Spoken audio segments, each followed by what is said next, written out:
Bonjour, nous sommes le mercredi 9 décembre 2020 et je vous propose la situation des cultures de cette semaine. En ce qui concerne les colzas, les dernières levées sont au stade 4-5 feuilles voire 6 feuilles et les premières levées dépassent généralement les 10 feuilles. Avec les températures basses que l'on a depuis 10 jours, la végétation se ralentit. Il est donc temps maintenant de faire une estimation de la biomasse du colza entrée-hiver.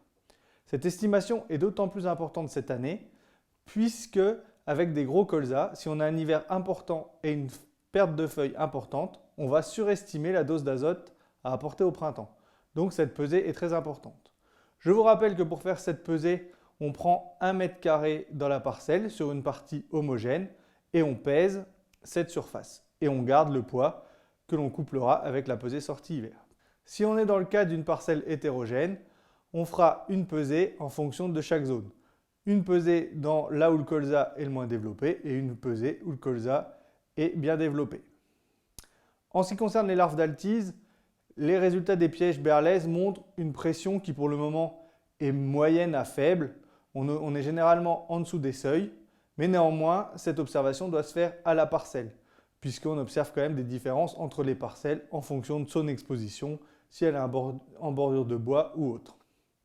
Enfin, si ce n'a pas été encore fait, il est largement temps d'appliquer les produits à base de propyzamide. Au niveau des céréales, les semis de blé sont maintenant terminés. La majorité des parcelles sont au stade 3 feuilles débutalage. Les désherbages, les conditions actuelles ne sont plus favorables au désherbage puisqu'avec les conditions fraîches et les gelées le matin, on peut sensibiliser et marquer un peu la végétation avec les désherbages.